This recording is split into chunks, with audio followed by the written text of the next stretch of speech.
Hello, it's me. Any Adele fans out there? Yeah? Yeah? No? Okay. Hey guys, my name's Megan if you're new here, and if not, welcome back for episode 16 of Killer Weekend, where each week we'll discuss a true crime case and you guys can feel free to leave your thoughts in the comments box below. I missed you guys so much. Honestly, being away for over a week was really hard for me, but I promise I've been working my wee bum off trying to get as much information on this case as I possibly can. If there's a docuseries, I've watched it. If there's a podcast, I've listened to it. If there's a book, I've downloaded the audiobook because I can't deal with the migraines, and I'm sorry, but I can't.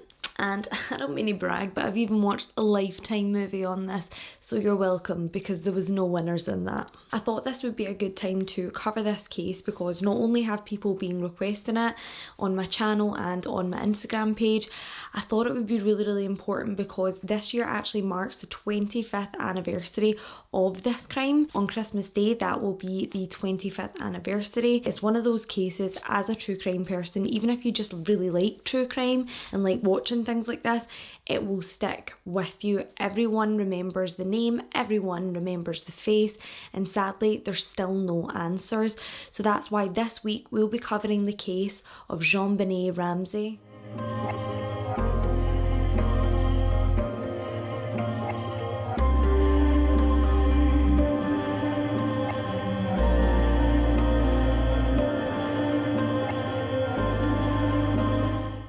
And guys, we're going to try and keep this down to a one-parter, so I promise I'm going to try my best and just give you all the information, because I know how you don't like a two-parter, okay? Nobody likes to have to wait for their information these days, so I'm going to take a big drink and wish me luck.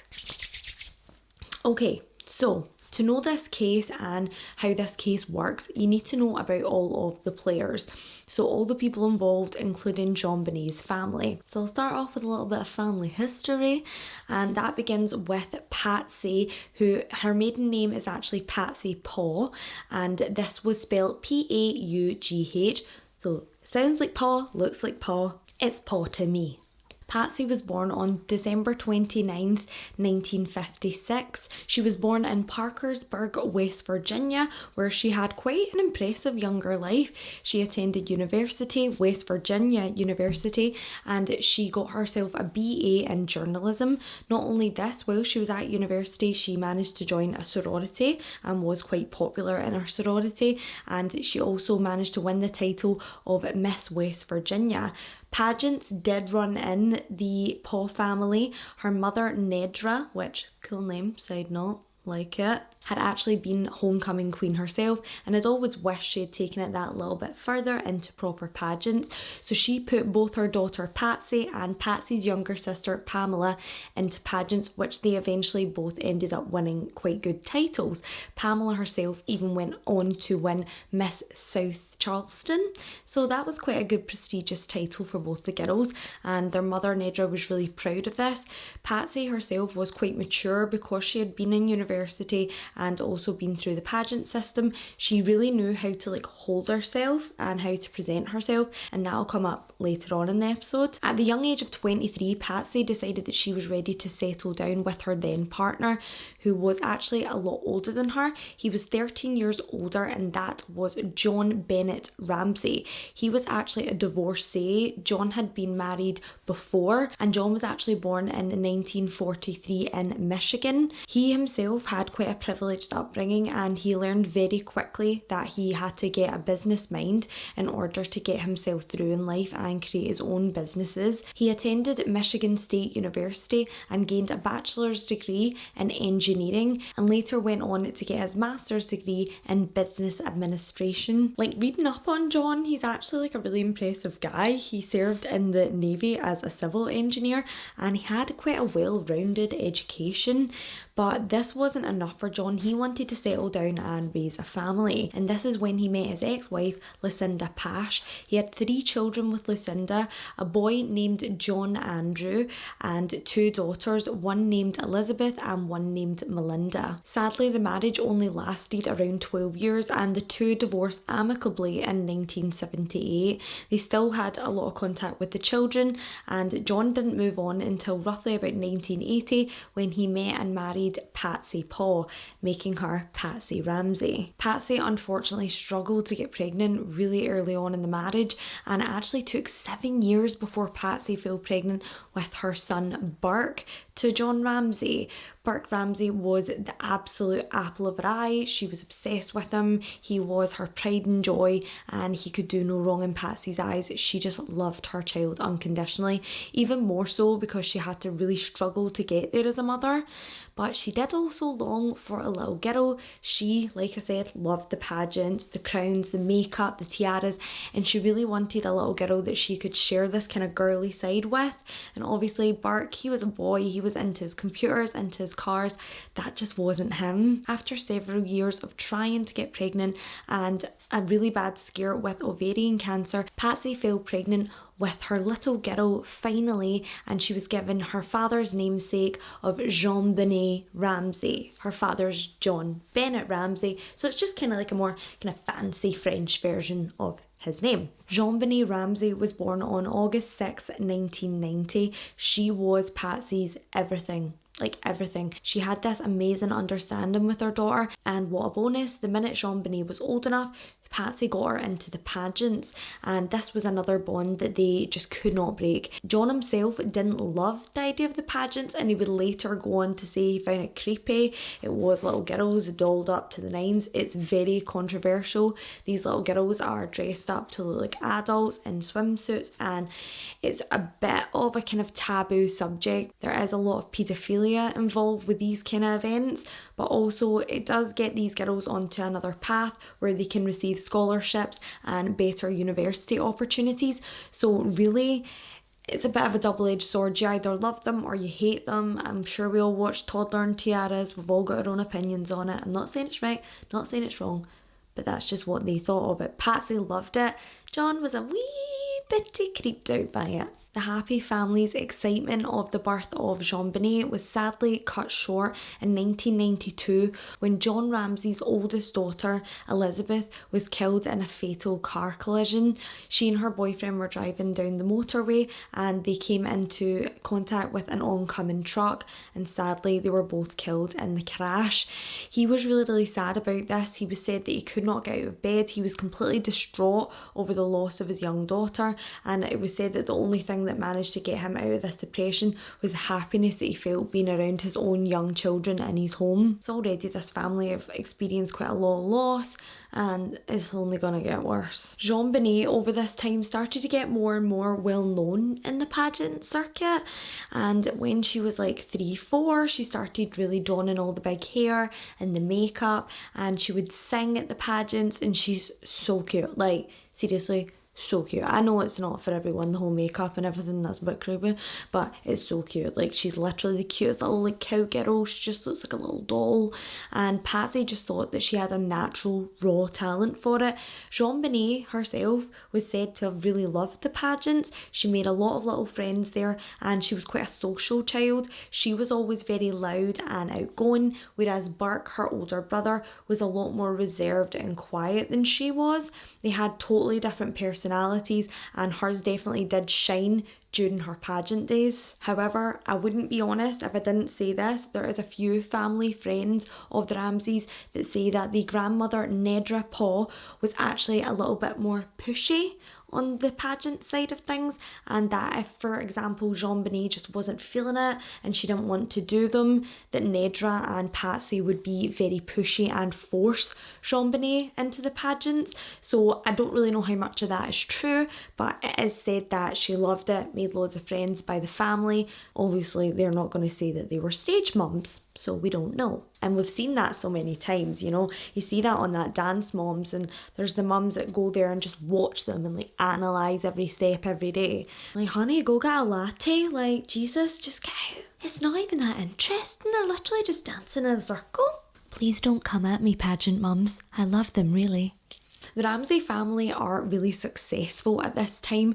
JonBenet Ramsey was really smart in the world of computers. He even opened up his own computer services company, which he then merged into a bigger company that was made up of 3 other businesses. This company became Access Graphics, which was very well known in the tech world, and John became the CEO. He even won Entrepreneur of the Year back in 1996. So 1996, career-wise, was a really good year for John. It was said that he even received a $118,000 bonus as a reward for the company's success. The family from the outside all seemed amazing and perfect. You had this beautiful older mother, Patsy, who was the doting mum and who got her child, her beautiful daughter, into all these amazing pageants, and she was always taking these stunning photos and having photographers take pictures of her in the home and at other locations. You also had Burke, who was a really intelligent young man for his age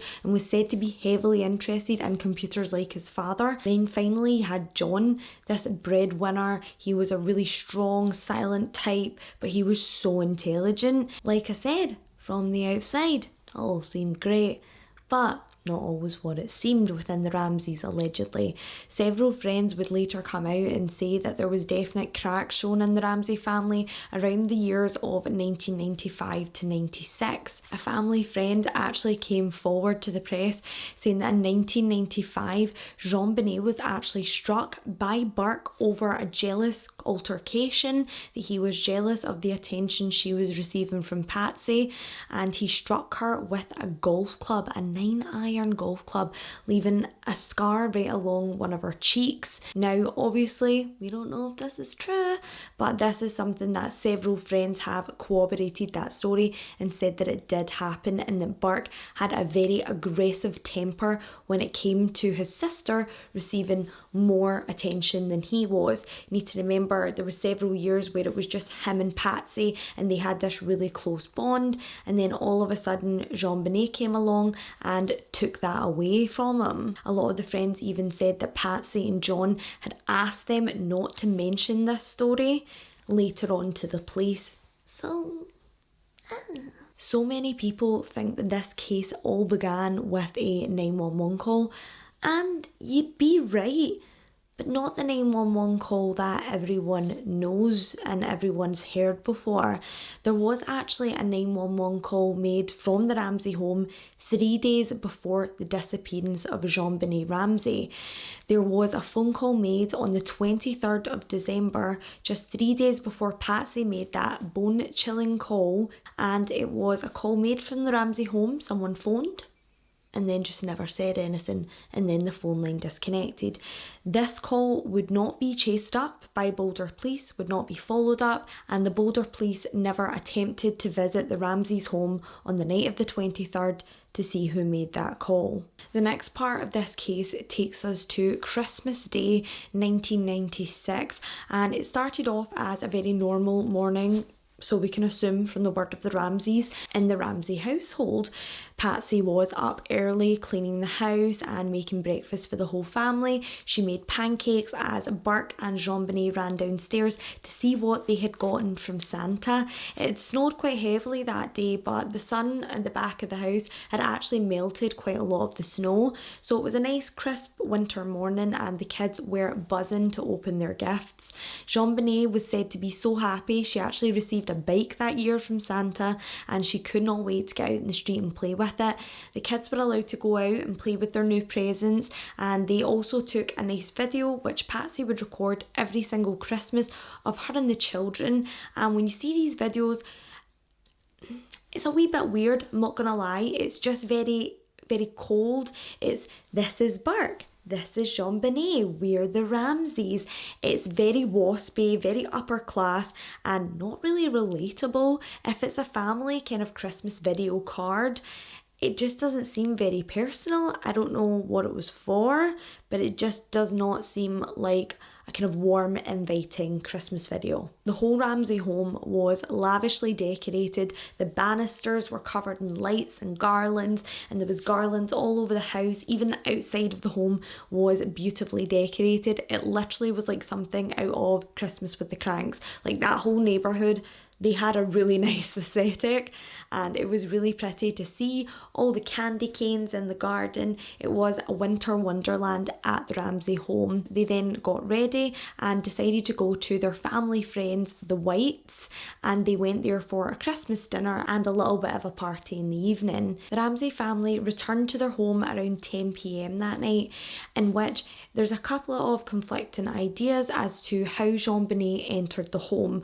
Her brother Burke, who was 9 at the time, bear that in mind, he said that JonBenet was kind of awake, a little bit groggy when they walked in the house, but she was awake enough to get up the stairs with Patsy leading her by the hand. In other stories, Patsy and John say that JonBenet fell asleep in the car and that she had to be carried by John up to her bedroom on the second floor. Once everyone had fell asleep that night, Patsy decided to stay up until about midnight because they were prepping for a family trip to their summer house in Michigan. Upper class problems. So she was just kind of packing and making sure that the kids had everything they needed. It was said that Patsy wasn't the most excited about this trip and she couldn't really be arsed, but it was something that John wanted to do, and they were going to reunite with several family members they hadn't seen that year. So Patsy turns out all the lights and heads to her bed. At around 12:15, a neighbour says that they seen a light going on in the Ramsey's kitchen around this time. They don't know whether it was Patsy or it was someone else. Later that night, not too far ahead, at 2 a.m, a neighbour named Melanie Stanton said that she heard a blood-curdling child scream coming from the Ramseys' home. She said she heard it as clear as day, and then her husband even said that around 15-20 minutes later, he actually heard a metal grate scraping along concrete. It sounded like that kind of really harsh noise. In the morning at 5:45 a.m, Patsy Ramsey was the first to get up. John said that he was already up and kind of gone for showers and things like that, but Patsy was the first to go downstairs that morning. She went downstairs to make breakfast for the family, and when she reached the bottom of the spiral staircase, she saw 3 individual sheets of paper laid out on the second bottom step. Patsy noticed them and thought that was really weird. She stepped over them and then read them one by one, and she read the first line, which was, "Dear Mr. Ramsey." It became quite clear very quickly that this was a ransom note of sorts, and it was very rambling, erratic. It called him a fat cat and said things about capitalism as if they were a greedy family and that they would lose their daughter JonBenet as punishment for their greed if they did not comply. Patsy understandably was terrified. The minute she heard that this was a ransom note and that her daughter JonBenet had been kidnapped, she flew into an absolute panic. Patsy then allegedly called her friends, the Whites, and another family first before calling 911. This is something that the Ramseys absolutely deny, but Boulder police have it on record that these phone calls took place prior to Patsy calling 911. 7 minutes after allegedly finding the notes, Patsy calls the Boulder Police Department on 911 at 5:52. They then arrive only 3 minutes later at 5:55, so they are on scene very quickly. However, because at this point it was seen as a kidnapping, one of the less experienced officers were placed on the scene to do kind of family liaison, but it wasn't a homicide detective and it wasn't someone who was well versed with this kind of case. The family friends who Patsy called at that time actually arrive on the scene at around 6 and 7. They start filling up the house and completely destroy any evidence that could have been in the Ramsey home. They are making toast, according to John Ramsey. They are cleaning up things like cleaning the sink. They are washing dishes. They are wiping down surfaces, and at no point did Patsy Patsy and John tell them to stop this, even though they have just been told that someone came in the night and snatched their young child, and there could be fingerprints, we could find out who this was. But they just don't seem to have any interest in preserving the scene. Their pastor even arrives on the scene, like literally their pastor. I mean, come on, you could not make it up. It's like a really bad like sitcom, honestly. Like now when I saw the Lifetime movie, obviously the acting was not the best, but it was literally like a sitcom, like you had everyone and then the priest. Bizarre. One of the most strange things I would say, just to note, right when this is all happening, Patsy has left Burke upstairs, her young son, sleeping in his bedroom, and doesn't go in and like check on him, make sure he's okay, and they just leave him up there sleeping, even though they know that his sister has been snatched from the same floor that he's sleeping on. You see, Patsy and John slept on the 3rd floor of the home, then the 2 children slept on the 2nd floor, and then you just went down the spiral staircase onto the ground floor. And this was just a bit strange. Like, if you were really worried about your child's safety, would you not have your son like right next to you the entire time? I'm not a mum. I don't know. Any mums out there? Would you have left them?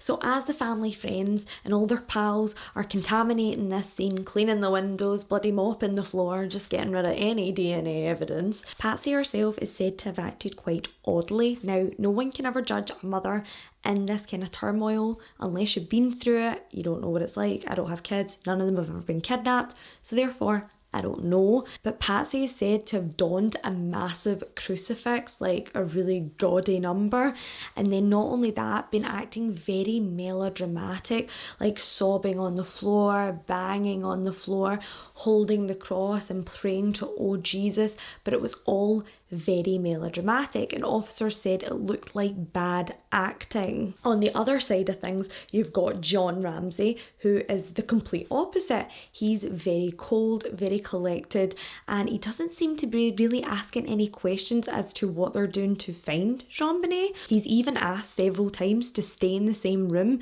because he just keeps disappearing off to check his mail. On the ransom note, it did actually state that the kidnappers would be calling around 10 a.m. that day, but the lead detective who arrived on the scene at the time, Linda Arndt, had actually said that neither of the Ramseys even bothered when 10 a.m. ticked on by, and no one actually asked like, oh, should we be worried? 10 a.m.'s gone past. The kidnapper said 10 a.m. they would call and they've not called. Does this mean something's wrong? It was also heavily stated in the note that if they called the police or even breathed in the direction of law enforcement, JonBenet would die. And this just seems a little bit strange, that the first thing that Patsy Ramsey would do, apart from calling her friends, which she denies, is then just call 911 straight away, when this person has said, if you comply with us in secret and wait for directions, we will keep your daughter safe. They said literally, even if they looked a stray dog, they would kill JonBenet. So it just seems off. That's a word, off. Now, Detective Linda Arndt is not very well equipped for this kind of scene. They are not listening to her, they are going in and out of rooms, they are cleaning up the crime scene, and she's not really telling them that they can. People are coming in and out of the house, and the police fail to secure the scene, something that the Boulder police have been constantly ridiculed for, because it should not have happened, and it shouldn't have. They can say it a million different ways, it shouldn't have happened. That scene should have been secured. Someone went in and stole a child, they didn't know what for or for what purpose, and they didn't know that this was definitely a ransom case at this time. So 100% there should have been someone sealing off that crime scene to make sure that no DNA evidence was contaminated, but this did not happen. Policemen in the house actually do a preliminary search of the home and they find nothing. However, only the top 2 floors and the ground floor are searched at this time. There are several areas like outside and the Ramseys' basement that aren't actually looked at. It's alleged that between kind of 10:30 in the morning and 12 p.m, John Ramsey goes missing. no one can find him. When the detective asks where is John Ramsey, his friends say that he's gone to collect some mail, but the mail comes through their front door. They don't have a mailbox, and even if they did, it would be at the bottom of the house and there'd be no need for him to be gone for over an hour. He does eventually resurface, and to stop him from moving freely around the house, she then decides to ask him to move freely around the house and see if anything's gone missing. So she asks him to take a friend with him. He chooses his friend Fleet White, and the two then start going round the home, as well as the other officers just following around just to see if there is anything out of place. When John starts his search, he decides to start in the basement and work his way up, and this would be sadly a fateful decision for John. John and Fleet go through the basement, and for your understanding, everyone always thinks of this basement as a tiny little box room, and so did I up until I started properly researching it. It's actually a massive home. So this basement is huge, but it's separated into around 6 rooms, so it's not a regular per person's basement like ours. John searches through room by room, and then the final room that John goes into, he opens the door, and sadly there laying behind the door is his 6-year-old daughter JonBenet Ramsey, and she appears to be deceased. 6-year-old little JonBenet has had her skull cracked completely open at the back. She also appears to have some sort of ligature around her neck in the style of a garrote, so that if she pulled away from it, it would only tighten the ligature on her neck. This seems to have been fashioned from a broken paintbrush that was found in Patsy's own art store supply, and this is found in the basement in a little kind of art box that she kept all her paints and her brushes in. The garrote has then been tied around the paintbrush, and not only that, the paintbrush was then used to sexually assault the little girl. The rest of the paintbrush was also found in the art box where it had been taken from, but not only that, a section of the pieces had actually gone completely missing, so please believe that whoever did this may have taken this as a trophy. There appears to be a couple of unexplained marks also on JonBenet's body, such as 2 kind of circular, kind of rectangular, they're just kind of soft shapes, but it's 2 incision marks or lacerations side by side on the side of JonBenet's face just below her ear. These same lacerations appear on JonBenet's back. There doesn't seem to be anything around the area that can explain these marks, and police are stumped for a long time as to what they could possibly be. The young girl is wrapped in a blanket, but her underwear and her leggings for her pyjamas are urine soaked. Her dad, upon seeing this, is heartbroken and goes into a panic.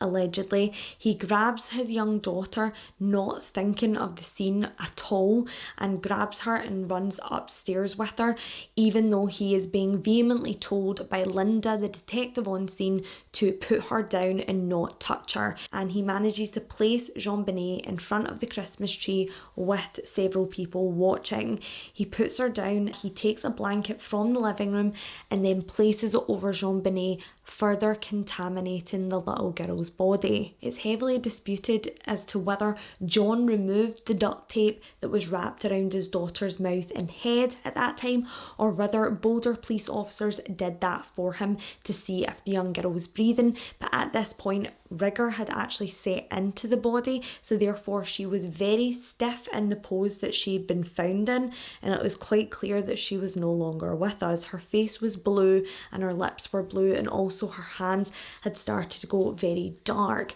and this was something that was overlooked by officers on scene allegedly when they took this tape off, but they deny it and say that it was John. One of the odd things that Boulder PD did note was that on hearing all these screams and the commotion that he's found her and him running upstairs and people telling him to put JonBenet down, Patsy actually remains in the other room and doesn't rush to her daughter's aid. At this point, she doesn't know if her daughter's alive or dead, and she's not sure what the situation is, but she remains seated and doesn't run to see what's happened to her little girl. She only proceeds to go through when John goes through to get her after he's covered JonBenet with the blanket. It is then said that she acts even more erratically, and like I said, she's a mother who has just lost her daughter We cannot judge, we do not know.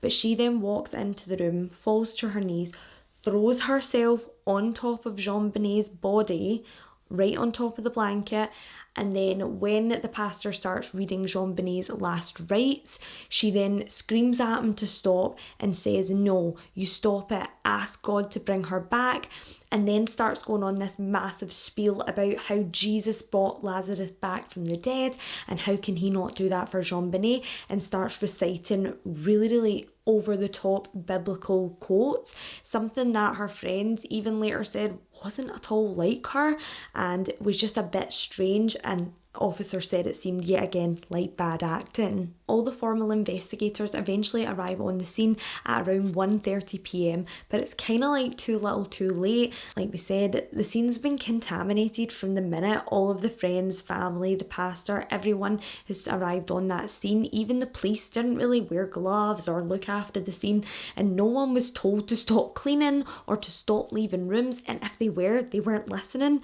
So therefore Boulder PD made a massive cock up. Didn't really want to say that, but it is, with this case, and everyone knows it. So when the seasoned detectives arrive on scene at 1:30, this thing is already a nightmare, and they finally secure that scene. 10 minutes after investigators arrive, John Ramsey is seen to be acting super suspicious on his own. He's not grieving and crying and pacing and upset and sobbing the way Patsy is.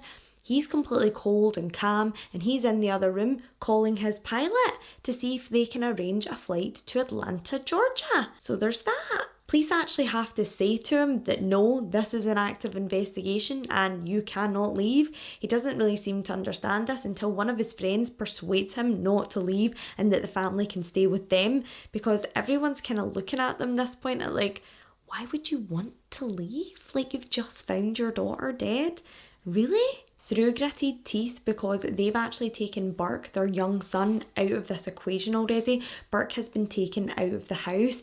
Police actually have to ask if Burke can come back to the house so that he can be interviewed, and the family don't really seem to understand why, even though he was perhaps one of the last people around JonBenet at the time of her death, because he was sleeping on the second floor with her.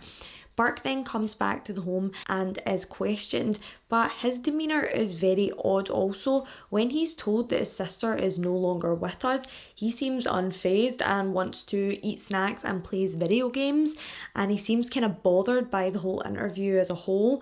He's asked if he's scared that the man will come back and do this to Burke, and he's not bothered. He says that no, he's not afraid, he just wants to go and play. After this interview, the family then lawyer up and refuse to do any more interviews with the Boulder PD.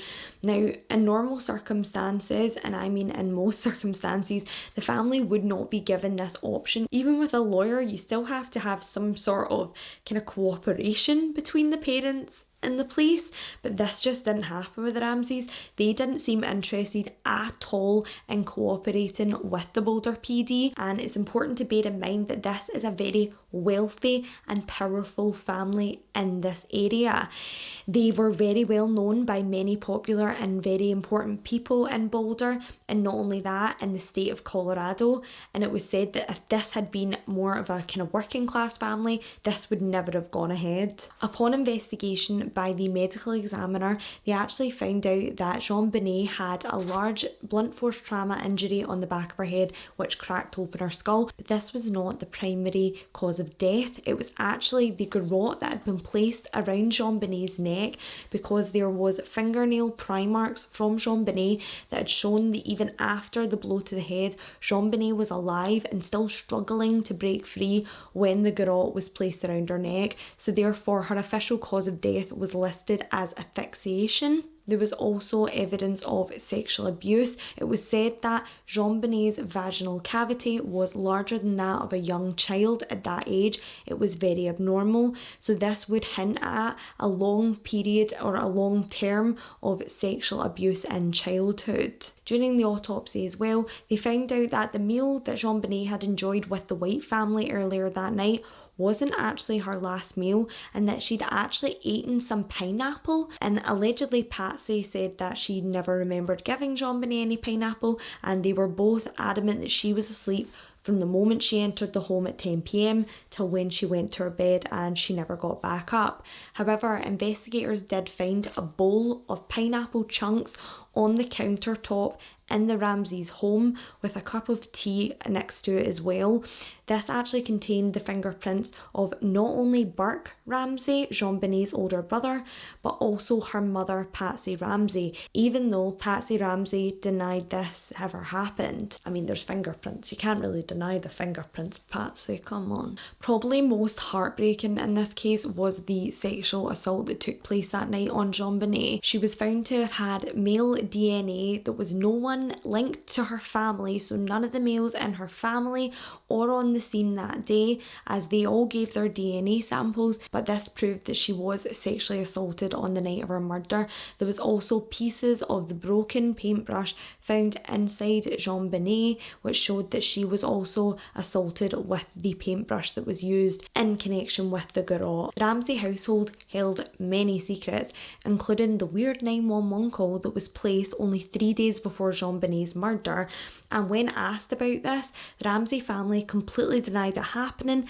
and then later on brushed it off as a family friend was calling to check the exact prescription amount to give a family member of a certain type of medication, and they accidentally called 911 instead of calling the doctor. The investigators also found out that the notepad that the ransom letter was written on was actually the Ramseys' own notepad. The killer, or the kidnapper, had actually practiced writing the note out several times on the same pad. The pen that was used to write out that ransom note, you guessed it, it was the Ramseys, as was the paintbrush used in the garrote and the sexual assault. So it almost seemed like this person went in completely unplanned and didn't actually bring anything with him. It just seems quite strange if this was someone who snuck into the home whilst the Ramseys were gone and lay in wait to potentially kidnap JonBenet and sexually assault her elsewhere. Where was the planning in this? It just seems very, very odd. Also mentioned on the ransom note was the fact that they were requesting a set amount of money. It was $118,000. And if you remember to a wee 10 minutes ago, we actually were talking about that because that is the bonus that John Ramsey was receiving from his company for doing so well that year as CEO. So it seems a little bit odd that this was a number that was obviously very familiar to the Ramseys. It's a big bonus. I'm sure they wouldn't forget that in a minute. But when John and Patsy were questioned on this amount as to whether it was significant or not, John said completely not, and he doesn't know where anyone would have got that number from. There wasn't really at first massive signs of forced entry to the Ramsey home. Several people had mentioned that there were pry marks on the back of one of the doors, and this was actually Patsy who really drummed home this idea. But even her eldest stepson, John Andrew Ramsey, and a family friend who was the wife of Fleet White, so they said that this was completely unrelated and the pry marks on the door had been there for at least 6 months before the incident. Weirdly enough, when investigators finally got down to the basement to assess the scene, they found several things that looked like the crime scene may have been staged. You see, when they went into one of the adjacent rooms in the basement where JonBenet was killed, they actually found an open window with glass broken as if from the outside in, as if this was the point of entry. It also had a scuff on the wall right next to a suitcase that was sitting directly below the window, as if the perpetrator had used the suitcase to escape and then for leverage used the wall in which he scuffed climbing out of the broken window. But there were several things that were very wrong with this scene. There was a massive cobweb in the window and it hadn't been disturbed. So if someone had scrambled in and out of such a small space, especially a man, this would have definitely been completely wiped away, and it wasn't. So unless these wee spiders were working overtime and making that web back up, we don't know what happened. Right outside the window, there's like a little kind of space for someone to jump into, and over that space is a grate. So it's a metal grate sitting on top of a concrete kind of bracket. and this could have easily explained what someone heard at 2 a.m. when they heard the brackets scraping across and closing back over. He said it sounded like metal on concrete, so this would be in keeping with the intruder leaving at around 2 a.m. and making this noise. It was also said around this time that someone heard a young child scream, and it was very called into question as to why the Ramseys never heard this alleged terrifying scream. But it was also mentioned that when the Ramseys were renovating their home, they had a certain type of insulation placed in between the levels so that the noise from the noisy boiler in the basement could not travel up through the house into the bedrooms at night. The Ramsey family later do say that perhaps the noise travelled 150 feet to their neighbour next door, because in the basement there was a large pipe that led to the outside. I think it was just used for ventilation, and that would have been within earshot of the neighbour's home. So they think that JonBenet screamed, it travelled through that room into the other room and out of that pipe, and the neighbour heard that, and that's how she heard the blood curdling scream, and the Ramsey family never. There was also a boot print found right near where JonBenet's body was found, and it was in the sawdust. An imprint was made of a logo. It was a high-tech boot, and sadly at that time in the 90s,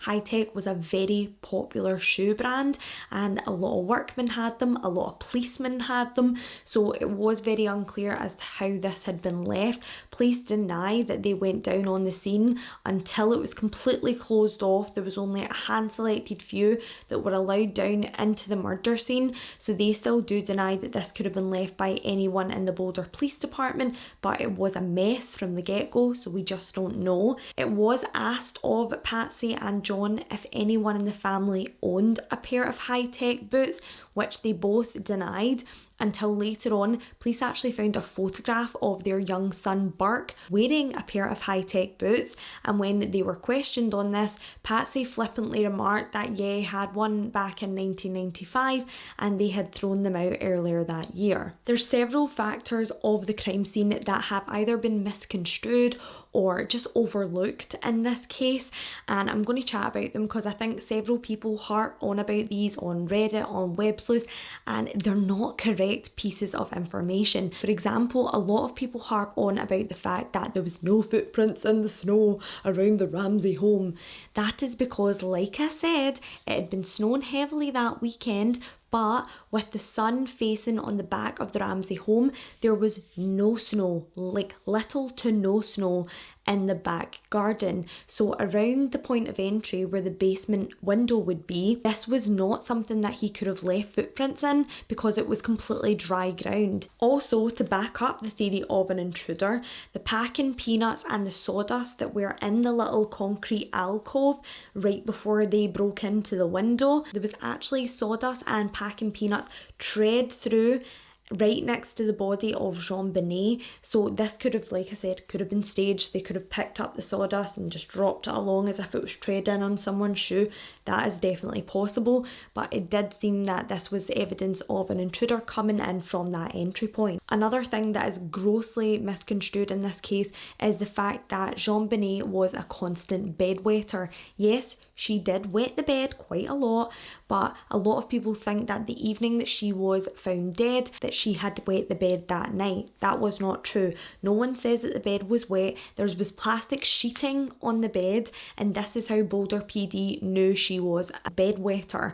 So it wasn't that they went and found her and found that there was urine on the sheets. This isn't something that was found on JonBenet's bed. The urine found on JonBenet at the time could have well happened during the attack, perhaps when she was being strangled, or even after she'd been beaten on the back of the head. It is quite common in these attacks that people do urinate themselves and lose control of bowel movements, so we don't know, but it doesn't appear that she wet the bed that night, unless, of course, someone cleaned it up. One thing I think that's really odd in this list of things that get misunderstood is stuff that gets completely overlooked and no one talks about. So the fact that the police found traces of feces, like poop, on JonBenet's bedding and on one of the Christmas presents that she had kind of half unwrapped, and this was said to be Burke's feces, and family friends have corroborated this, and Boulder PD have confirmed this, that he had smeared his own feces on his sister's Christmas gift and on her bedding that night. So therefore there must have been some sort of animosity. And also, we'll just touch on it, I'm not a therapist, so I'm just making that disclaimer, but smearing feces is a sign of either autism, severe mental illness, or even prolonged sexual abuse. Also, as bedwetting is a strong sign of severe mental health issues in childhood development and sexual abuse. So we just have to keep that in mind there. These things have been completely overlooked and have never really been addressed by the Ramseys themselves. Another factor to take into consideration that night is that Patsy said that she went to bed at around 12 a.m. However, when police searched the house, they found that Patsy's side of the bed had been untouched, was still completely made, tucked in, everything as it was. And when Patsy actually came down that morning, she was still wearing the clothes that she had worn the night before. When her husband was questioned on this eventually and asked whether she had worn pyjamas to bed or whether she had slept under the covers or on top of the covers, he said that he could not remember. And this was something that Patsy couldn't remember either. If this was something that had happened to your family, these moments would be etched in your mind. So the fact that no one could explain why the bed was made, and it appeared that Patsy hadn't gone to sleep because she was wearing the Christmas outfit from the night before, just seemed very odd. One of the things I can't really get over with this case, and I find it really hard because I think I know what's happened and then it just drags me back, is the foreign male DNA found in JonBenet's underwear that proved that she was sexually assaulted by someone other than her family members. And it's just one of these things, who could that have been? It wasn't anyone in the family. So if you've got that theory in your mind that it could have been, say, it could have been John, it could have been Patsy, it could have been Burke, it really just doesn't have any traction because we know this other side of the story. We know the DNA doesn't match. From the get-go in this case, it's handled extremely badly, and that's no secret. Everyone knows that. I'm not offending anyone because we all know it was handled badly. Even the lead detective that was eventually put on the case after they found out that the detective Linda Arndt just wasn't experienced enough and well equipped enough for this case. You think they would have then handed it to someone in Homicide, or perhaps even said, listen, we can't do this, and had a more experienced department enter into this. They actually didn't. They brought in a narcotics detective, and even JonBenet's eldest half-brother, John Andrew, said that when he read the business card of this man, he knew his sister's case was never getting solved. Over the course of the investigation, Patsy and John's behaviour was odd. There isn't any hiding that. It was strange. They would refuse to speak to police as they felt like they were being victimised, and I'm not saying that they weren't, but I feel like even regardless of that, would you not want to speak to police? They weren't giving police anything, and therefore police had to do every single bit of legwork on their own to find out who was involved in JonBenet's life. Patsy and John also would often go on live TV but never speak to the Boulder police, which I just think is ridiculous unless you're a major narcissist, like fair play, whatever, it doesn't make you a serial killer, but it just made them very unlikable as parents. No one could quite understand why they wouldn't just sit down with the Boulder police and have a conversation, no matter how much disdain they actually had for them. They said that they were so angry because they were never exonerated for years, when really they were never given the option to be exonerated because they would not cooperate with the police. This bit kind of grinds my gears, guys, and I'm gonna get into it with you, because Patsy herself, when she is finally interviewed, and this is majorly pushed upon them because the DA at the time, Alex Hunter, he doesn't make them get interviewed, and normally they would be interviewed, this whole thing, just so police can actually have a conversation with them. But the DA seemed to be backing up the Ramseys because, like I said, they're a very, very powerful family. They've got a lot of connections. But when they finally get them behind a lens for a formal interview, Patsy herself doesn't actually even know, or alleges not to know, that JonBenet was sexually assaulted, even though this is something that at this point was public knowledge. So the police just find it so strange that at no point during this investigation this woman asked what happened to her child and how she had met her demise, and this just seemed to several parents awfully strange. If this happened to your child, you want to know all the details, you'd want to know everything so that you could help. But it felt like Patsy and John were just kind of passing it off to their private investigators to figure out for them, and literally never even asked what happened to their baby girl. Now, it is important to say that in interviews later on, Patsy and John both said that they were happy to speak to investigators, but they wanted them to come to their home because Patsy was so distraught that she was gone, absolutely gone, and she was in her bed inconsolable, and John was just at home trying to deal with the family's finances and all the people calling and family friends coming round. They just said that they had no time to leave the home. However, this was heavily disputed when on New Year's Eve the family visited Atlanta, Georgia to have the funeral service for JonBenet. This is where John's adult daughter Elizabeth, who passed away in the car accident, was buried, and they wanted to make sure she would be buried in what they classed as their home. This is where they started off their marriage and where they had Burke and JonBenet before moving to Boulder, Colorado. But oddly enough, whilst they were there, they were not too distraught the next day, the day after the funeral, to organise a meeting and an interview with CNN, something they would be heavily judged for later. Because remember, they're out here in the media saying how heartbroken they are, they can't even leave the house, they can't even possibly go to the police station for an interview, even if it means solving their daughter's murder and helping the police. But they can manage to go all the way out to Atlanta, Georgia, bury their daughter, and then visit the CNN headquarters for an interview on television. Just doesn't seem okay. It didn't really do the Ramseys any favours, harsh to say, but it really didn't. John comes across as very cold and very matter of fact about the death of his daughter.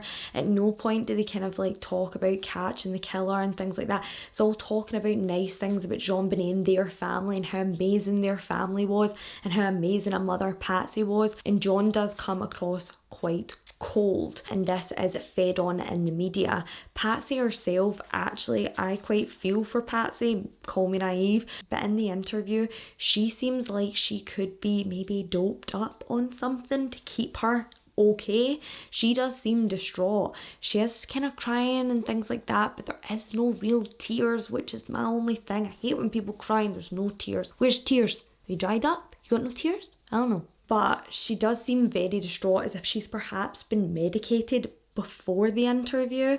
So perhaps that's why she's not able to reach a full extent of emotion, and it just comes across as very uneven. He's there completely unfazed and she's there, she looks absolutely broken and away with the fairies. During the interview, they kind of bash the Boulder PD and the way the case has been handled, and even though they refuse still to have any interviews with the Boulder PD, they continue on to have several other television interviews, and this only perpetuates the media and the public's negative image of the couple, because people don't understand why they are so media focused. The media find Patsy very unlikable from the get-go, and when you watch these interviews, you can understand she didn't seem like a likable person. She was from a very wealthy background, a very kind of high society pageant background, and she does come across as quite disingenuous. She seems very conceited, very smug, and even when interviewers are asking her questions, she gets her back up and gets angry at the smallest of questions, even when they're nothing to do with her or her family. She only really wants to portray this kind of a mother that she believes that she was to her children, and if anyone tries to even ask anything remotely about the crime or JonBenet, she's not interested in hearing that. She just wants them to ask her questions about life before the crime. She really doesn't want to answer any questions about what has happened and how they can perhaps catch this person. This made Patsy an easy target in the public, and on several magazines it was said that she was a child killer, that she was an abusive mother, without any stock to really back that up. but we need to remember that this was around 1996, 1997ish, and we're talking about the time where even Princess Diana was sadly led to her demise after being chased by paparazzi. And say what you want about that, but we all know that she was heavily scrutinised in the British press and the US press. Not only that, this was around the same time as the O.J. Simpson trial, and we all know how he was portrayed in the media. So at this point in time, we had no PC, we had no woke, we had no nothing. It was very brutal, and the press could print whatever they wanted, and they did. The district attorney as well, Alex Hunter, was also very judged for his protection, or it seemed protection, over the Ramseys. So many times the Boulder PD tried to get a grand jury to indict the family for murder, and it seemed like this was just never going to happen because the DA was never going to accept this. Eventually they did take it above the DA and they managed to get this brought to a grand jury. But even after many years, in 1998, when the grand jury did decide to indict the Ramseys for unlawful endangerment and causing the death of their child, the DA's office, Alex Hunter essentially, decided that they were not going to press these charges and that the charges would be dropped. This was a very big blow to the investigators that had been working so hard. They weren't the initial investigators on the scene to the Ramseys case, so they felt like they were cleaning up after someone else's mess and they were just trying to do their best. They were a little bit short-sighted, however. They had their idea that the Ramseys committed this crime, and it didn't seem like this was something they wanted to give up on. At one point, Lou Smith, who was a renowned homicide detective, he was actually brought out of retirement by the DA to try and help solve this case, as he had solved so many cases, like hundreds. This guy has a 90% success rate at having cases solved, and this is including other cold cases as well. So if anyone can get it done, they felt that Lou Smith could get the answers and have this case solved. He had a really no-nonsense behaviour towards crimes. He always said that the most easy and logical explanation was usually it. And he himself, in his heart of hearts, just did not feel that the Ramseys had the capability to commit this crime. He felt like Patsy would never do this to her child, and he said it was vicious and aggressive and sexual in nature, and it was someone who was perhaps a paedophile. And it was, frighteningly enough, there was around 40 to 50 paedophiles actually living within the town of Boulder at that time. So definitely there was a lot of people who could have done this and who could have committed this crime within the vicinity of the Ramseys' home. But back in 1998, Lou Smith and the lead detectives from Boulder PD completely butted heads on their theories of what happened to JonBenet. Lou thought that this was an intruder from day one, whereas the Boulder PD, they were believing that this had either been Patsy or John, or perhaps even little 9-year-old Burke. So when the Boulder PD decided to push the grand jury indictment, which never actually went through anyway, Lou Smith decided that he no longer wanted to be a part of this investigation and that he would do it independently, and he resigned from the case. But even though he resigned, he never actually really resigned, you know. He was working up until his dying day in the year 2000, when he died sadly of cancer. And even then, on his deathbed, he was writing names of suspects and handing his young daughters these names in order for them to follow up their leads. Lou Smith's list of suspects has now become infamous, and everyone wants to get their hands on this list. It's said to include around 20 names, but around 8 to 9 have already been scored off and eliminated through DNA testing. His daughter Cindy Mara has actually taken it upon herself and recruited not only her own daughters and her sister, but recruited several other retired officers to come on board and help them try and get this case solved. Obviously, it's a very expensive process, and DNA testing is not cheap by no means. It was also found with the development of trace DNA, such as touch DNA, that male DNA was found not only on the underwear of JonBenet Ramsey, but also on her pajama leggings. So this is another piece of DNA that we have to test, and hopefully with developments in genealogy testing and also familial DNA testing, eventually this person will be brought to justice. Obviously, if they're no longer with us, that is horrific for the Ramsey family, but at least it would give them the closure, and it would let people know who actually committed this crime and finally clear her father's name. Now we'll get into some of the the suspects and whose theory they kind of back up, because there is a few suspects and they've been ruled out. So first up, we'll talk about Patsy Ramsey, as she is the most kind of popular choice, strangely enough. So Patsy herself has been under the scrutiny of the media and the public as the killer of JonBenet. Many people believe the theory, including Boulder police detectives, that perhaps JonBenet was a continuous bedwetter, and this infuriated Patsy. This is not what she signed up for, and she didn't understand why JonBenet couldn't just hold it through the night. They believe that at one point during the night, JonBenet went through to her mother to explain that she had had an accident, or Patsy checked on her and she'd had an accident, and in a rage, Patsy then took JonBenet down to the basement and attacked her. This is why the art supplies were Patsy's. This is why the ransom note had 200 similarities in the writing to Patsy's own writing, and this is perhaps why the ransom note letters were very shaky, as if someone was deliberately trying to hide the similarities in their handwriting in case police checked them. And who would be worried about that apart from someone who was in the home who knew their handwriting would be checked? There's also a very controversial note that was made about the 911 call that was placed on the morning of the 26th. You see, Patsy at one point allegedly thought that the phone was hung up while she was speaking to the dispatcher, and the dispatcher said she definitely heard Patsy speaking to someone else, a strong male voice. He replied, and then she heard a small boy's voice repeating something back to them, and she said that it sounded a bit like Patsy saying, "What did you do? Oh sweet Jesus, what did you do?" And then someone replies saying, "Well, what did you find?" which sounds like a young boy. And then another man's voice is then heard, which sounds like John's voice, saying, "We're not talking to you. What do we do?" And this is allegedly a conversation that couldn't have occurred because John was still upstairs and hadn't been downstairs, because if he was downstairs, he would have seen the note as well. And then not only that, Burke was meant to be upstairs asleep. He hadn't heard anything at all, apparently.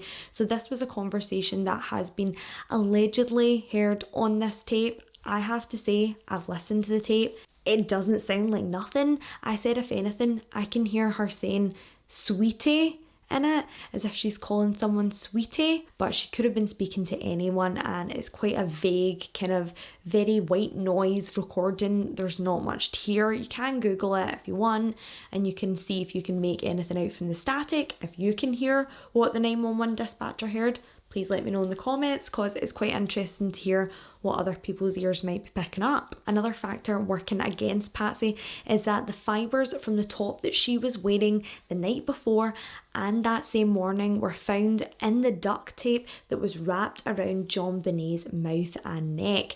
So this is something that's extremely damning, and when she was asked about this in an interview, Patsy said that they didn't even have duct tape in the home and that this must have been brought in by the intruder. But if it was brought in by the intruder, how did the fibres from her top get on that? It was also said that when she was questioned on this, she seemed very flippant about the fact that this was something that had been wrapped around her young child's mouth, and she was saying that she doesn't like duct tape because it's very sticky and very, very gooey. As if that was something you would normally say in an interview about your child's murder. We've already touched on points such as the bed was completely made on her side, maybe that's just what she does, and also the fact that she was wearing the same clothes the night before.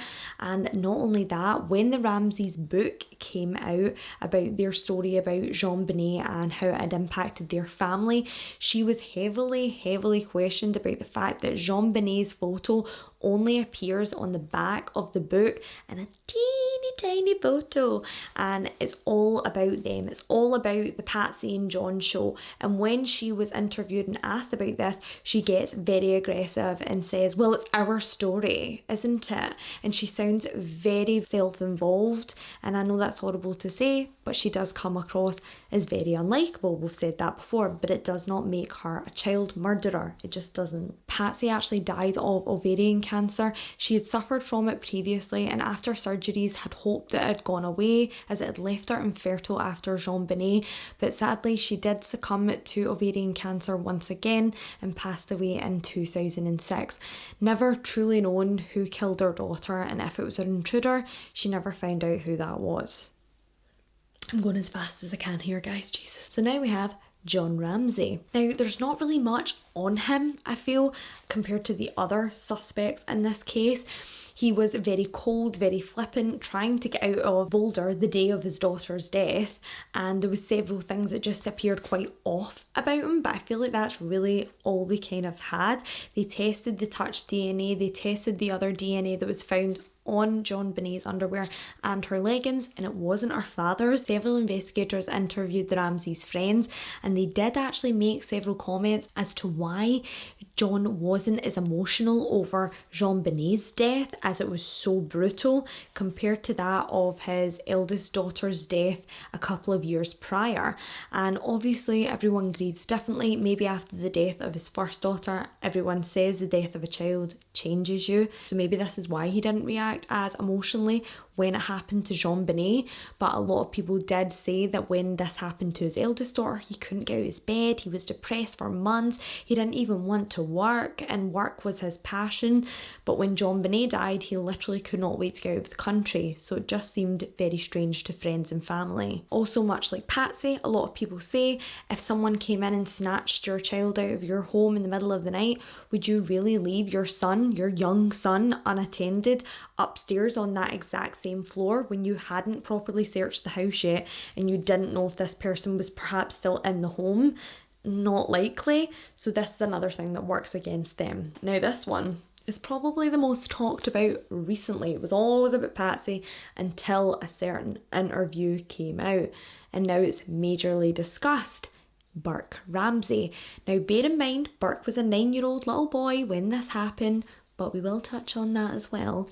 We've got the high-tech boots that were apparently no one's in the household, until police found out that that wasn't the case, that Burke had actually owned a pair and that they had been allegedly thrown out only months before the murder. Convenient. And remember, family friends said that he had this disturbing, violent nature and would have really, really strong outbursts over minute things, and that this really deep-seated jealousy and resentment was present between Burke and his younger sister, and that he was always jealous of the attention that JonBenet would receive via the pageants and through the relationship with his mother. Even as a child, he was very nonchalant about the murder. When he was eventually interviewed by a child psychologist, much to the dismay of his parents, he was not even bothered and said that he didn't feel any fear about that man who had done this to his sister coming back and doing it to him.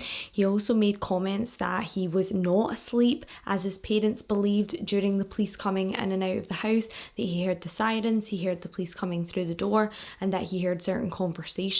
People did wonder, then why didn't he come out of his room to see what was the commotion? Is that because he already knew what the commotion was? We also have to think about the flashlight that was used allegedly in the murder. It's never fully been proven that that was the murder weapon, but police and the coroner do believe that this was used in the murder of JonBenet, that she was struck over the back of the head with the flashlight, but the flashlight was found in the kitchen on top of a kitchen counter, so therefore it does make sense that if Burke did commit this crime and then just go back to his bed, that he would have placed it on the counter. Or was it possible that Patsy had found the murder weapon in the basement, realised what her son had done and taken the flashlight up and washed it, and that's why it was placed directly next to the sink on the counter? We'll never know. Big red flag as well, the pineapple that had Burke's fingerprints, Patsy's fingerprints, and traces of it were found in JonBenet's stomach, even though they all deny ever eating pineapple. It's the strangest thing. Why would you lie about that if it didn't prove that JonBenet had gotten up through the night at the same time as Burke? And it's strange because Patsy, still to her dying day, denied that she ever fed either child pineapple, when it's a scientific fact. Can't fight science. Probably the two most disturbing factors against Burke was the issue of the feces that was spread on JonBenet's bed and one of her Christmas gifts. It was said that he was very angry that year because JonBenet had received a brand new bike, something that he had also asked Santa for, and he hadn't received it, and he was really angry about that. It was also said that he would be very violent towards his sister and wasn't the most loving brother. In pictures they seem so happy, but I guess you just never know what goes on behind closed doors. Like I said, the spreading feces from Burke dark, and the bedwetting constantly from JonBenet really did hint that something else deeper and darker was going on inside that home, or perhaps even outside the home. The Dr. Phil episode for me was a bit of an odd one to watch. Dr. Phil has come out after the interview defending Burke and saying that he's not autistic, there's nothing wrong with him, he's just very uncomfortable in that interview. And yes, 100% watching it, there was points where you could see it's not really a smile, it's more of a kind of grimace, like I don't know, and that's what it comes across as some of the time. Other times he is downright grinning, and I don't know, you can't tell me any different. He is grinning like happy. He's talking about the murder of his child sister and he is grinning from ear to ear. And there is certain points where they ask him questions that he's not comfortable with, and you can tell it's more of a like forced smile.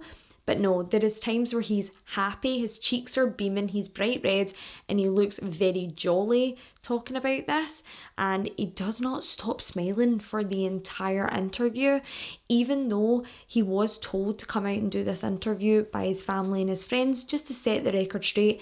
Many publications say that it was the worst thing he ever could do because he did not come across well in that interview. He comes across cold, heartless, and to be honest, quite frightening. Many people do argue that he couldn't have done it, he was 9 years old, and that's something that even Dr. Phil and several other people have come out said, that he was an innocent child, he was only 9 years old, how could he have done this? But guys, kids do kill, like we know this isn't a secret, like come on, look at the case of Paris Bennett, who was 13 years old when he raped and stabbed his 4-year-old baby sister, Ella, and not only that, had the wherewithal and the manipulation skills to persuade their adult babysitter to go home and leave him alone with his sister. So we have him. You also have the horrible case of Jamie Bulger, who was a 2-year-old little toddler who was stolen from his mum in a shopping centre and then taken by John Venables and Robert Thompson and then brutally murdered and savagely attacked. And those 2 little boys who did that were both 10 years old, only 1 year, actually only a couple of months older than what Burke would have been. And then let's not forget young Mary Bell, a little young British girl who was only 10 and was literally murdering small boys around her estate in England. So these things do happen. Did it happen in this case? No, but we can't rule him out because he's a child. We can rule him out because the DNA did not match. Finally, from the suspects who could have been involved within the family, we have the eldest brother, her half-brother, John Andrew Ramsey. Now, he was actually said to not have been anywhere near Boulder at this time, and it was said that he wasn't involved or ever really looked at. He handed his DNA and his blood in willingly, and this was tested and it came back a no match to the male DNA found on JonBenet. But there was several factors that were quite eerie about him in this case. When we touched on the suitcase that was placed underneath the window that was allegedly the point of entry had it been an intruder, this suitcase was completely denied by Patsy to have ever belonged to any member of the Ramsey family, and this was backed up by John and all the children who had been raised in and around that home. However, a blanket with John Andrew Ramsey's semen on it was actually found inside that case, and it was found to have his DNA all over it. Not only that, there was a book of Dr. Seuss in it as well, which seems very odd because he was never at an age where he could have had that book in that house. He was in his 20s at this point and he never lived in that house as a child. The last thing I'll kind of touch on when I'm talking about people who may have been involved in the house is all of these items that were used were items that were in the Ramseys household. So therefore, whoever had been in this house had a really good knowledge of where the Ramseys kept everything, and it's really refined items like their pens, their pads that would have been kept in drawers, the knickknacks downstairs such as the art supplies and everything that was used in the murder. So it is very strange that this person would have been in the home for a matter of hours perhaps and suddenly knew everything that was kept in the Ramseys' home. It just seems a little far-fetched that someone would come in completely unprepared and then know where to find everything to commit this kind of crime. It's important to talk about the intruder theory that he so believed. Lou Smith, right up until the day he died, always was an advocate for the Ramsey family. Even so, John Ramsey spoke at Lou Smith's funeral and said the nicest things about him and how he'd supported the family during this horrific time, unlike that of the Boulder PD. Lou has actually passed on, we spoke about it, his list to his daughters and granddaughters, and they still fight to work through that list. He had a very specific theory as to who could have done this and how they went about it. He believes that at some point when the Ramseys left to go to the White's house for their Christmas dinner and party, someone then broke into the Ramseys' home. He believes they used the basement window as their point of entry, and that's how they left the home as well. He thinks that they moved the grate, stepped inside, broke the window to gain the entry, and then jumped down onto the floor below. There is glass broken right under the window, so this does match up with what he's saying.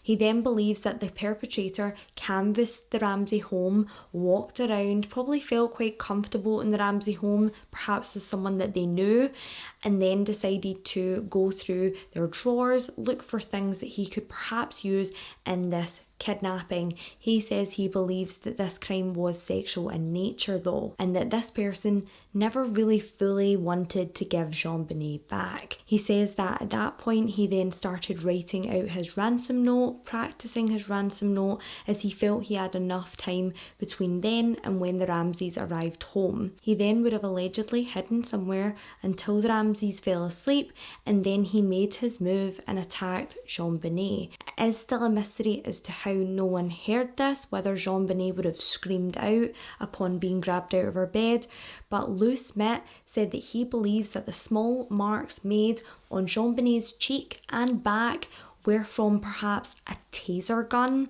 and everyone knows that tasers are notoriously noisy, but he says not when they're pressed right up against the skin. They have little to no noise. It acts almost as a kind of silencer, so therefore no one would have heard this had it been pressed directly against JonBenet's skin, which the marks do suggest.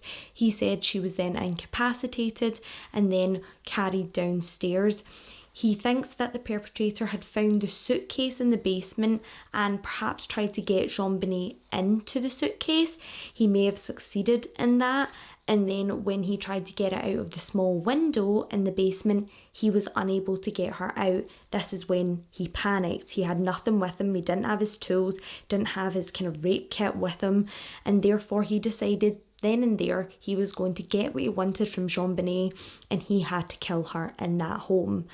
He attacked JonBenet with items found around the house, and then he disposed of her body in the corner of the basement, wrapped inside a blanket, also suggesting it was someone she knew. He then believes that the perpetrator either took the flashlight up and perhaps washed off fingerprints or something of that nature, and then laid the ransom note neatly on the bottom step for the Ramseys to find the next morning. He then walked back downstairs into the basement and left young JonBenet lying there, deceased, climbs out of the window, and this is when the neighbour heard the grate moving over at around 2:15 a.m. He exits the Ramseys' home, leaving absolutely no trace apart from the DNA on JonBenet and the high-tech boot print in the sawdust. This is what he believes. Obviously, the thought of a perpetrator doing something, then going upstairs to place a ransom note, going upstairs to wash off the handle, it seems like this person had absolutely no fear of being caught. Also, if he was hiding out in the Ramseys' home all that time, how did he know he wouldn't be found? They were going on a trip. Maybe he was in a room that they needed to get into to get some blankets or suitcases for their trip. He didn't know. So it does seem very odd that this person would feel so comfortable to spend such a prolonged period of time in the home with such a high risk of getting caught. There's been many men put forward for the intruder suspect theory. There was a young man named Gary Oliver, and he actually confessed, but it turned out he was just deeply disturbed and he was homeless and just did it for some media attention and was hoping he would get some money from it, which is really sad. I think he was just really mentally not okay. This put the family through absolute hell because they thought they had maybe got their man who would confess to something like that, but it turns out a lot of people would. Most famously, you have John Mark Carr, who was a very eerie, creepy, skinny man who used to say to everyone who would listen that he had killed JonBenet. He would tell literally reporters on the street, people on the street, he would tell anyone who would listen. And it turned out, yet again, he just enjoyed the media attention. He was just looking for some validation, a very disturbed man. And also, like Gary Oliver, he was not even a match for the DNA, and he actually wasn't even in Boulder, Colorado when the incident took place, so he was definitely not the man who did this. Quite a strong suspect for a wee bit was Michael Helapath, and he was actually grassed in by his friend. His friend had called the Boulder PD and said that something was off about him and he was making comments about JonBenet's murder. He was quite promising because he owned a taser, which is a bit weird, and he also owned a pair of high-tech boots, which, like we said, everyone had them in the 90s, so that wasn't really a smoking gun. Sadly, his DNA did not match, but he even killed himself the day after Alex Hunter from the DA made this public statement back in 1997 that the list was narrowing and that they were on this guy's tail. So people did believe for a wee while that he was perhaps terrified about getting caught and that's why he committed suicide. But sadly, he wasn't a match for the DNA and he was not this guy. A person I thought was a really, really viable suspect and thought who it was for quite a long time until his DNA came back, you guessed it, no match, was actually JonBenet's family's photographer. So this was the man that was hired to do all of her pageant shots and all of her kind of modelling pictures back in our pageant days. And Patsy really trusted this guy. He did a lot of the young girls' pictures in the pageant community and no one really suggested that anything was amiss with this dude. His name was Randy Simons, or Randall Simons is his full name, and he was an older gentleman who used to take all their photos for them, whether it be in the Ramsey home, so he was familiar with the home. He actually was recently charged not too long ago, back in 2018, for child pornography charges on his laptop and his computers. He also was charged with encouraging sexual abuse against a minor because of the content that was found on these videos and photos on his computer. So yeah, he's just a bloody monster as well. He was acting very suspiciously after the murder of JonBenet. Only a few days later, he was said to have called several of the pageant mums, crying and sobbing incoherently on the phone, just saying the words, "I did not kill JonBenet." No one said you did, Randy. No one said you did. He was also found to be exposing himself. He was walking up and down a street in Colorado completely nude, and he had to be arrested because children on the street were getting quite alarmed. He's a large older man. It's creepy. Last but not least, someone else who's been ruled out by DNA evidence is the local Santa. He was very, very odd in interviews, and if you've ever watched Family Guy, now the creepy old man who everyone knows what he is, and he whistles through his teeth, he sounds exactly like this man. It may even be that man. I'm kidding, I know it's not that man, but he sounds very like him. But it wasn't him, even though several times JonBenet had told her parents that he had said he was going to visit her house, but then he was a local Santa, so I suppose if she thought he was Santa, he would have technically been visiting her house, but he wasn't the guy either. Several of these men have all been in the papers and branded as predators, and don't get me wrong, probably a small handful of these men are predators. I mean, look at the photographer that she used to get her photos taken of every couple of weeks. Like, this man could have eventually done something like this to her, or maybe perhaps he's involved, because the touch DNA found is actually a mixture of two different types of male DNA, which is also why several people say that it still could be a family member, and perhaps this is an inconclusive DNA result because there is two different types of male DNA mixed. I don't really think that's how it works. I think if they knew it was them, they would say, and if they knew it wasn't them, they would say, but corruption, I don't know. The Ramsey family were officially exonerated and cleared of all charges or suspicion in 2008, which is sadly 2 years after Patsy was not around to see it.